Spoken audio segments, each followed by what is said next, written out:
लगातार शिक्षक भर्ती के अभ्यर्थी हैं 127 दिनों से धरना जारी रखे हुए हैं। बता दें, तमाम कोशिशों के बाद भी इनकी बात सरकार सुनने को तैयार नहीं है। इसके साथ ही इनके तमाम जो साथी अभ्यर्थी हैं वो भी अभी तक जेल में ही बंद हैं, उनको नहीं छोड़ा गया है। क्या कहेंगे, कुछ लोग आ गए या अब भी सब बंद है? मैम, हमारा कोई भी साथी वापस नहीं आया है और हमको सही से पता भी नहीं चल रहा है कि वो कहाँ हैं, किस हालत में हैं। जो हमारे साथी गायब हुए उनके बारे में भी हमें कोई जानकारी नहीं मिल रही है कि वो कहाँ गए हैं और कब लौटेंगे। हमारे जो अभिभावक बंधु आ रहे हैं जिनके बच्चे गायब हैं, उनको गेट पर रोक लिया जा रहा है, पुलिस उन्हें अंदर नहीं आने दे रही है। तो ये जो है अन्याय हो रहा है हम लोगों के साथ। इस पर मुख्यमंत्री जी को संज्ञान लेना चाहिए। इतने दिनों से लगातार आप लोग यहाँ पर डटे हुए हैं, क्या सरकार की ओर से कोई अधिकारी या आपसे बात करने की कोशिश कर रहा है? क्योंकि जो 21 तारीख को धरना हुआ है उसके बाद से थोड़ी धरने की कायापलट हो गई है, क्योंकि आधे लोग बंद हैं, आधे लोगों का पता नहीं है। तो अभी क्या स्थिति है? क्या कोई अधिकारी से बातचीत हुई उसके बाद? हम लोगों की कोई बात अभी तक नहीं हुई है। और दूसरी चीज़ क्या है कि हम लोग हमारे जो पीड़ित जो अभ्यर्थी हैं, जिनके जो लोग को अंदर डाला गया है, अभी तक उनका कुछ पता भी नहीं है, ना ही उनको अभी तक बाहर किया गया है। सभी लोग जो गार्जियन आ रहे हैं गेट पे आते हैं और उसके बाद भी उनको अंदर भी नहीं आने दिया जा रहा है। वो उनको पता भी नहीं चल रहा है कि उनके बच्चे कहाँ हैं। जो लोग संपर्क करते हैं वो कहते हैं कि चलो ठीक है, हम लोग बताते हैं कि आप लोग यहाँ पे आ जाइए, तो उनको बाहर से ही रोक दिया जाता है, वापस कर दिया जाता है। तो इस तरीके से हम लोगों के साथ बहुत बुरा व्यवहार किया जा रहा है प्रशासन की तरफ से भी। और हमारी जो मांगे थी वो बिल्कुल जायज़ थी, उसमें कुछ हम लोगों ने कुछ ऐसा नहीं किया जिसकी वजह से हमको दिक्कत होनी चाहिए थी। हम लोग SCRT के अंदर ही घुसे थे, हमारे जो अभ्यर्थी अंदर गए थे उनको पकड़ के ले जाएगा। उन्होंने कोई ऐसा काम नहीं किया था जिसकी वजह से उनको 3 दिन तक पुलिस थाने में रखा जाए, फिर उसके बाद उनको जेल भेज दिया जाए। उनको छोड़ना चाहिए था। ये तो पूरी तरीके से हम लोगों के साथ नाइंसाफ़ी होना। आप लोगों ने पहले भी बताया था कि एक आदमी पे दो लोग गए भी हैं जमानत कराने के लिए और शाम तक जमानत शायद हो भी जाए। कुछ बच्चों का PCS का पेपर भी था, उनका पेपर छूट गया है। वो उन बच्चों का जो है भविष्य अब अधर में लटक गया है। क्या उसकी भरपाई कौन करेगा? कोई कर पाएगा उसकी भरपाई? अब उनका क्या होगा? जो बच्चे PCS का पेपर देना था उनको नहीं दे पाए हैं, साल भर से तैयारी कर रहे थे। हमारे बीच भी वो बने हुए थे और यहाँ पर देखा है मैंने, रात भर पढ़ते रहते थे वो खाली, कि हम लोगों के साथ बने हुए थे। लेकिन वो भी चाहते थे कि हाँ, हमारा धरना सफल हो, जल्दी से उनको कहीं ना कहीं से एक नौकरी मिल जाए। लेकिन इस जो हमारे साथ हो रहा है वो बहुत ही अन्यायपूर्ण है। और जितना जल्दी हो सके योगी जी को जो है संज्ञान लेके और हमारे इस मामले को जो है जल्दी से सही करना चाहिए और हमें नियुक्ति पत्र देना चाहिए था। जैसे कुछ लोग हिरासत में हैं और कुछ लोगों का अभी पता नहीं है, तो बातें ये भी सुनने में आ रही हैं कि वो लोग फरार हैं। तो आपके हिसाब से वो लोग कहाँ हैं, कुछ पता है? मैम, अब आपको क्या बताएं। अब फरार शब्द जो है अब हम योग्य अभ्यर्थियों के साथ यूज किया जा रहा है। कितना बताइए, कितना सही हो सकता है? हम अभ्यर्थी हैं, योग्यता मानक पास हैं, हमारे साथ जो है आतंकवादियों जैसा व्यवहार किया जा रहा है। हमारे मित्रों को कहाँ रखा है, किस जेल में रखा है, अभी तक हमको कोई सूचना नहीं है। 4 साथी हमारे लापता हैं, बताया जा रहा है फरार हैं और लापता हैं। कहाँ रखे हैं, किस हालात में हैं, उनको अच्छी खासी चोटें आई थी। कौन कौन है, आप नाम बताएंगे? जी हाँ, हमारे एक मलकित भाई हैं, योगेश गुप्ता जी हैं, और SP सिंह हैं, अभय श्रीवास्तव जी हैं। और ये चारों भाइयों का अभी तक पता नहीं चला गया। आज लगभग 4 दिन हमारा बीत गया उनको गए हुए यहाँ से, और हमारे बीच में कोई सूचना नहीं आई है उनकी तरफ से कि कहाँ पे रखा गया उनको। अब हमें बताइए कि हम जो फरार हैं, अब फरार होते तो यहाँ आके बैठते, धरना हमारा अनवरत चलता रहेगा। उनको भाइयों को बंद कर दिया तो ऐसा नहीं हमारा धरना खत्म हो जाएगा।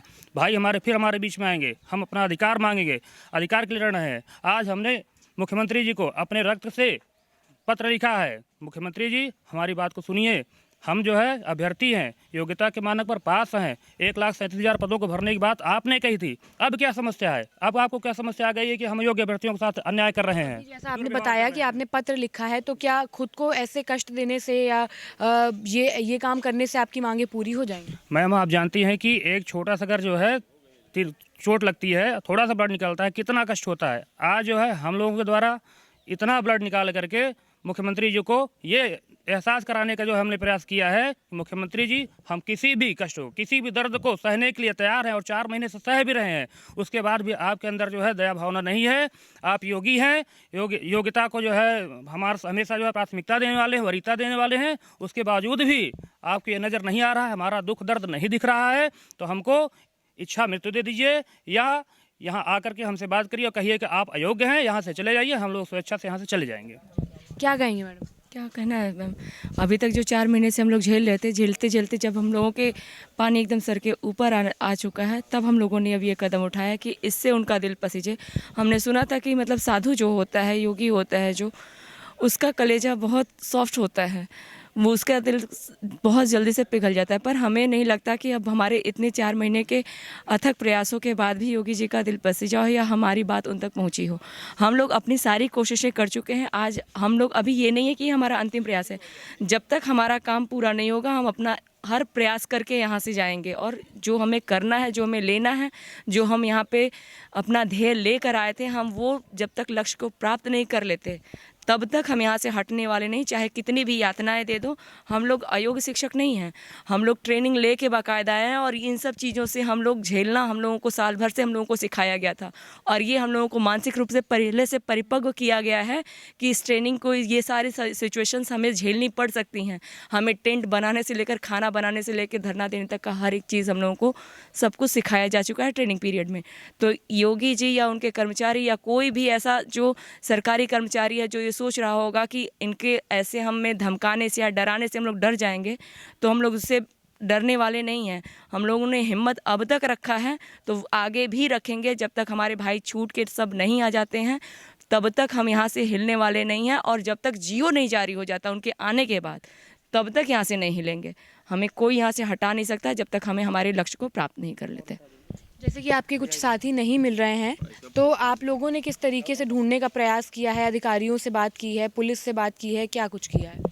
मैम, हम लोग तो अपनी तरफ से पूरा प्रयास किए हैं पता लगाने के लिए, लेकिन एक बात मैं आपसे स्पष्ट रूप से कह देना चाहता हूं कि पता नहीं क्यों जो है अब हमें पुलिस प्रशासन के प्रति विश्वास नहीं रह गया है।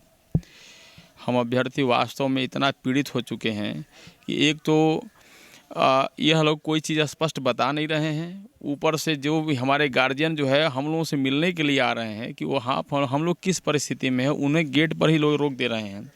ये बताइए, यह कहाँ की मानवता है? क्या कोई अपने बच्चों का हाल चाल भी सरकार में नहीं ले सकता है? या कहीं न कहीं से सरकार की जो है यह लोग बेइज्जती करा रहे हैं, और यह बात जो है पूरे प्रदेश में धीरे धीरे फैल रही है कि यह सरकार पूरी तरह से निष्ठुर और तानाशाही हो चुकी है। मैम, हमने कभी यह कल्पना नहीं की थी कि हमारे योगी बाबा इतने निष्ठुर हो जाएंगे कि आप देखिए आज हमें इन्हें जो है अपनी मांगों के संबंध में अपने खून से पत्र लिखना पड़ा है। यह बेहद कष्ट की बात है, यह दुर्भाग्यपूर्ण है, ऐसा नहीं होना चाहिए। लेकिन इन अधिकारियों के बदौलत आज ऐसा भी दिन हमें देखने के लिए मिल रहा है। यह एक तरीके से लोकतंत्र की हत्या है। मैं माननीय मुख्यमंत्री से यह निवेदन करता हूँ कि तत्काल इस मामले को संज्ञान में स्वयं लें और इस मामले का निस्तारण करा करके हम योग्य अभ्यर्थियों के साथ न्याय करने की कृपा करें। माननीय मुख्यमंत्री जी, हम आपके ही बच्चे हैं, कृपया हमारी भूल को क्षमा कर न्याय करें, न्याय करने की कृपा करें। बहुत बहुत धन्यवाद। तो जैसा कि आपने देखा, जो अभ्यर्थी हैं वो लगातार धरना प्रदर्शन जारी रखे हुए हैं। जैसा कि हमने आपको पहले भी बताया था कि 21 तारीख को जो धरना हुआ था उसमें इनके जो तमाम अभ्यर्थी हैं उनको हिरासत में ले लिया गया था। अभी तक उन लोगों की जमानत नहीं हुई है। इसके साथ इनके 4 ऐसे साथी हैं जिनका कोई भी अता पता अभी तक नहीं चल पाया है। इसके साथ ही इन लोगों ने एक पत्र भी लिखा है मुख्यमंत्री योगी आदित्यनाथ के नाम। इन लोगों को उम्मीद है कि इनकी मांगे जल्द से जल्द पूरी कर दी जाएंगी, और अगर मांगे पूरी नहीं की गई तो ये लोग इसी तरीके से धरना प्रदर्शन करते रहेंगे और यहाँ से कहीं नहीं जाएंगे। फिलहाल के लिए इतना ही। कैमरा पर्सन अभय के साथ मैं शिवांगी, JMD खबर, लखनऊ।